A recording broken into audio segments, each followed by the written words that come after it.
Tere, mina olen Ingrid Maadvere ja nüüd vaatame, kuidas Microsoft Word 2010 kasutades siis hallata oma kasutatud kirjandust ja viidata korrektselt.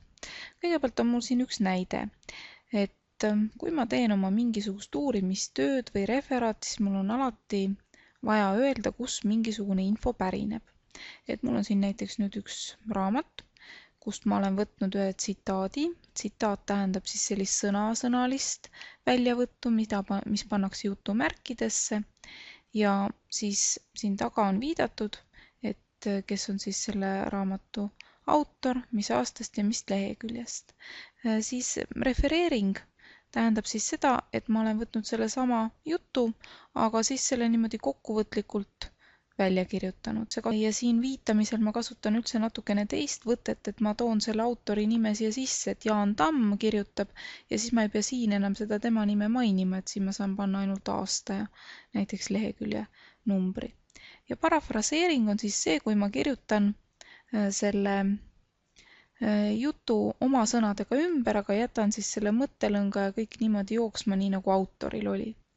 Ja siis siia lõppu on lisatud jälle viide. Nüüd siin on väike vahe, et mõnes kohas on näha, nagu oleks see viitamine siis niimoodi pärast punkti ja siin on jälle näiteks enne punkti. Ja vot siin ongi küsimus, et kas ma viitan lõigule või ma siis viitan sellele ühele lausele, et antud momendil ma viitan lõigule ja siin lõpus viitan ma siis lausele. Aga vaatame siis, kuidas neid asju siis niimoodi arvutis teha. Mul on siin lihtsalt üks selline katsedokument tehtud ja esimesena siis on mul siin lõik ja proovime siis sellele lisada siis ühe viite. Tegemist on siis tsitaadiga raamatust. Panen kursori siia taha, valin viited ja kasutame siis APA 6. Klõpsan lisatsitaat ja lisa uus allikas. Nii, kõigepealt peab ma valima, mis tüüpi allikaga on mul siis tegemist. Antud momendil on mul tegemist raamatuga. Panen kirja autori. Tamm. Jaan. Korporatiivne autor tähendaks seda, et sellel raamatul ei ole konkreetselt inimest autoriks, vaid on olemas mingisugune asutus, et mingi kool või ministeerium on välja andnud. Nii, nüüd paneme pealkirja.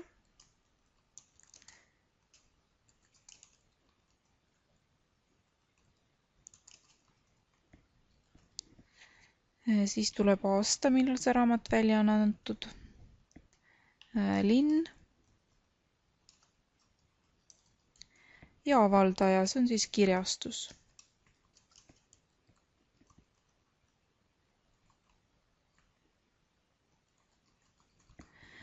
Nii, tegelikult on siin neid välju palju rohkem veel, nii et kui ma klõpsan näiteks sellele väiksele siin kuva kõik bibliograafia väljad, siis näete, et mul tuleb neid palju rohkem veel juurde, nii et kui mul on mingisugune selline asi, mida siis siin ei ole näiteks olemas, ma tahaksin lisada seal mingi tõlkija või köite või midagi, et siis ma saan neid välju siin juurde saada. Nii, ja klõpsame nupule OK.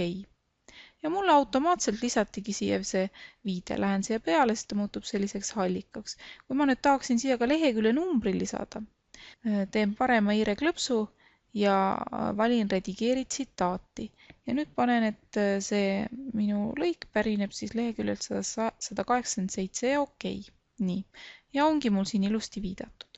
Siis ma võtan veel näiteks, et mul on nüüd kooli kodulehelt võetud üks mõte, see ei ole tsitaat, ma oma sõnadega rääkisin ümber selle ja nüüd kuna siin on mul ainult üks lause, siis lisame selle viite siia. Lähen jälle lisatsitaat ja näete, nüüd ta juba pakub mul juba ühte seda Jaan Tamme pakub, aga mul tuleb siis lisa uus allikas, valime siis seekord allikaks veebisaidi. Nii, meil eraldi autorit ei ole, võime siia panna Gustav Adolfi gümnaasium. Nii, ja siis veebilehe nimi on Gustav Adolfi gümnaasiumi koduleht. Siis küsitakse aastat Vot siin on nüüd tegelikult ka mitu võimalust, et ma võtan siin kuva kõik väljad. Et siin saab lisada kaks asja. Et üks on siis see, et millal see info, mis seal veebisaidil oli, et see info on uuendatud, et tihti ajalehtedes ja niimoodi on näha, et viimane uuendamise kuupäev. Aga siia saab ka lisada siis lisaks selle kuupäeva veel, et millal mina seda vaatasin, kasutamise aasta ja kasutamise kuupäev. Kuna mul nüüd siin midagi uuendatud ei ole, siis ma jätan praegu tänase kuupäeva, et kuu on meil siis september praegu ja päev on 27. Nii. Ja siis, nii võtame jälle vähemaks, siis mul palutakse veel ka, et ma lisaksin siis selle URL-i, et kus mul see informatsioon on. Nii kopeerime selle ka.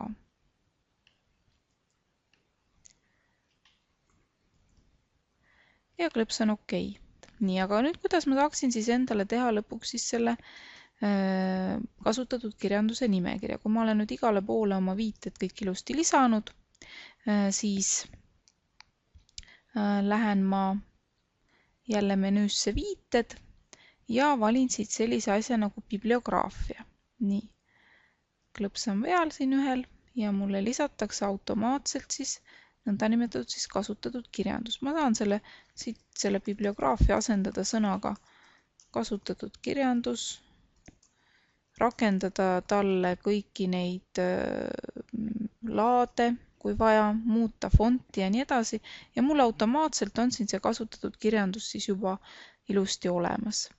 Ja kui ma mingeid muudatusi teen, kusagil lisan midagi, tulen siia, klõpsan värskenda tsitaate ja bibliograafiat ja saan kohe automaatselt siis neid asju siin muuta. Kui mul nüüd neid allikaid tahan näha, mida ma olen kasutanud, siis siin on selline nupp nagu halda allikaid.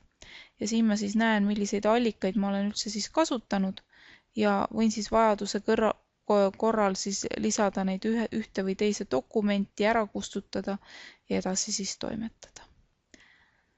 Aga ega siin muud ei olegi, kui et jõudu kasutamiseks.